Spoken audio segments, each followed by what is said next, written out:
పండగైనా సంబరమైనా మీ ప్రతి సెలబ్రేషన్కి only choice Vega jewellers. Exclusive bridal jewellery offers. Shop now.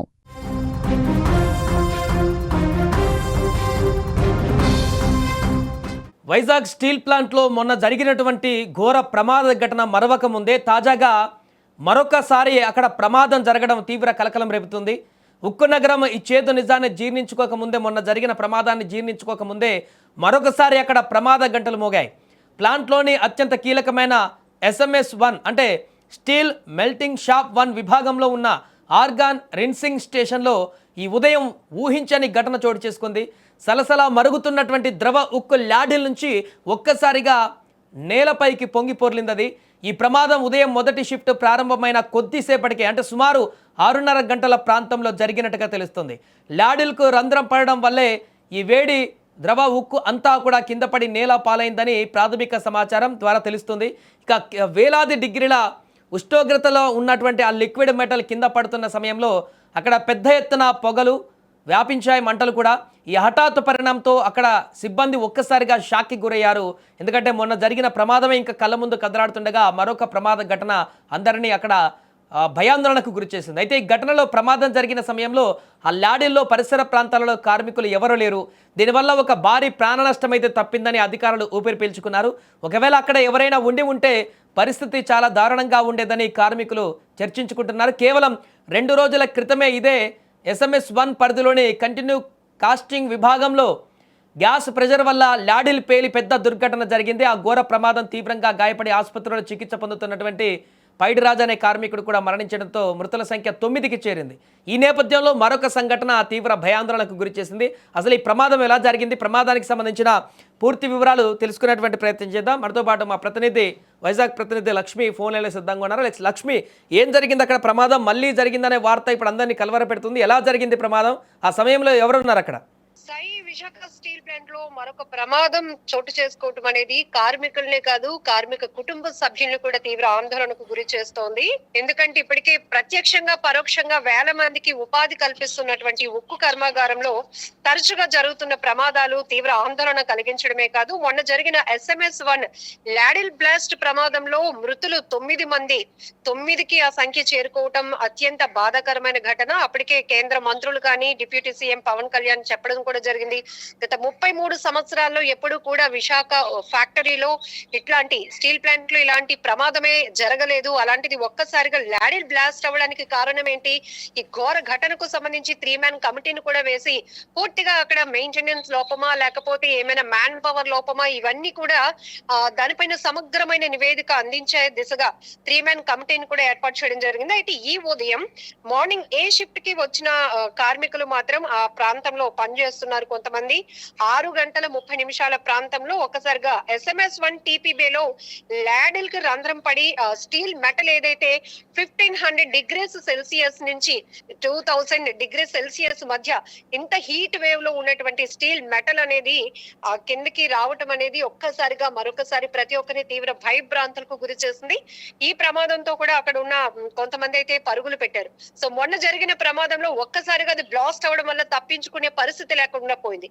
ఇది అయితే ల్యాడిల్ కి రంధ్రం పడి ఆ మెటల్ కింద పడుతూ ఉండటం గమనించినటువంటి కార్మికులు తమ ప్రాణాలను కాపాడుకునే ప్రయత్నంలో బయటకు పరుగులు పెట్టారని చెప్పాలి. దాంతోడు మార్నింగ్ షిఫ్టే కాబట్టి కార్మికులు కొంత తక్కువగానే ఉండే అవకాశం ఉంటుంది సాయి.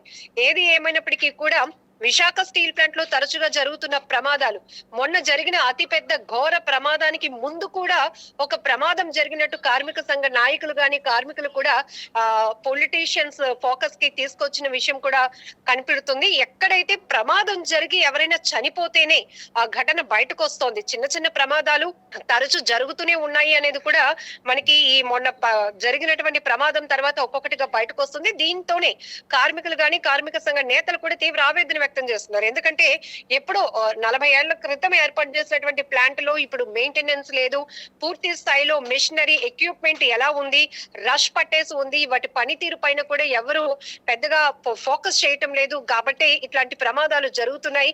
సో అర్జెంట్ గా దీనిపైన ఒక సేఫ్టీ ఆడిట్ అనేది జరగాల్సినటువంటి అవసరం ఉంది.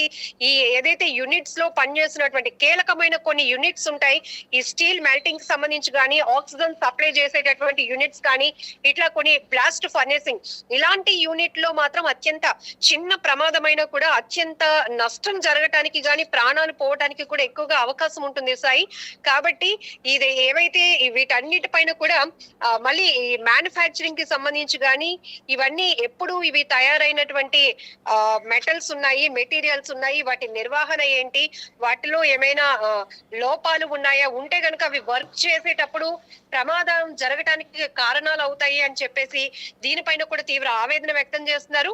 మొన్న వరుసగా కేంద్ర మంత్రులు గాని రాష్ట్రానికి సంబంధించినటువంటి మంత్రులు కూడా వరుస పర్యటనలు ప్రమాద ఘటనా స్థలికి చేరుకున్న సమయంలోనే కార్మికులు గాని కార్మిక సంఘ నేతలు కూడా ఈ విషయాన్ని అధికారుల దృష్టికి తీసుకువెళ్లే పరిస్థితి కూడా కనపడుతుంది సాయి.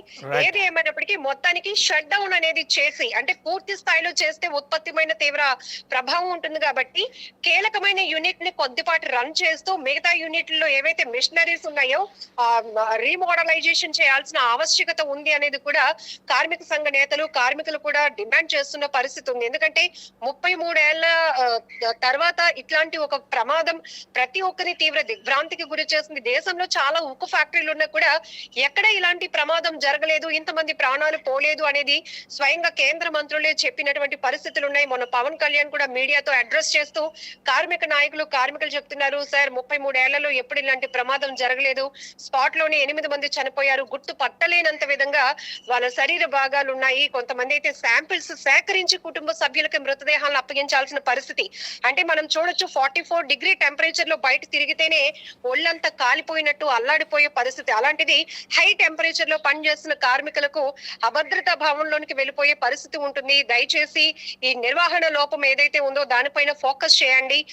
అప్పుడు మాత్రమే ఇట్లాంటి ఘటనలు పునరావృతం కాకుండా ఉంటాయి, కార్మికులు సేఫ్ గా పనిచేయడానికి అవకాశం ఉంటుంది. ఇప్పుడు చిన్నపాటి ప్రమాదం అయినప్పటికీ కూడా మొన్న జరిగిన ప్రమాదం తర్వాత ఏ చిన్న ప్రమాదం జరిగినా అటు కార్మికులు తీవ్ర భయాందోళన వ్యక్తం చేస్తున్నారు, ఒక పానిక్ లోనికి వెళ్ళిపోతున్నారు. ఇది మాకు ఈ సేఫ్టీ లేకపోవడం వల్ల ఈ డ్యూటీ మాకు అంత భద్రత కాదేమో అనేటటువంటి ఆలోచనలోనికి వెళ్ళిపోతున్నారు. మరొక వైపు సాయి నిష్ణాతులైన వారిని స్కిల్డ్ పర్సన్స్ ని తీసేసి అడ్మినిస్ట్రేటివ్ వాళ్ళతో ఈ కొన్ని యూనిట్లు రన్ చేయడం వల్ల కూడా అవగాహన లోపం వల్ల కూడా కొన్ని ప్రమాదాలు జరుగుతున్నాయనే విషయం కూడా ఆల్రెడీ కేంద్ర మంత్రుల దృష్టికి కూడా కార్మికులు తీసుకురావడం కూడా జరిగింది Sai. Right, thank you Lakshmi. అది ప్రస్తుతం విశాఖ స్టీల్ ప్లాంట్లో మరొకసారి ప్రమాదం సంబంధించినటువంటి అంశం ఒక్కసారిగా కలవరానికి గురి చేస్తుంది. మొన్న జరిగిన ప్రమాదానికే ఇప్పటికే రాష్ట్ర వ్యాప్తంగా అందరూ తీవ్ర దిగ్భ్రాంతి వ్యక్తం చేసినటువంటి పరిస్థితి నుంచి ఇప్పుడు మరలా అదే ప్లేస్లో అక్కడే ఇంకొక ప్రమాదానికి సంబంధించి అంటే ఎవరికి ఎలాంటి ప్రాణ నష్టం జరగకపోయినా కూడా సేమ్ ప్లేస్లో అలాంటి ప్రమాదం జరగడం అనేది కూడా కార్మికులని భయాందోళనకు గురి చేసింది.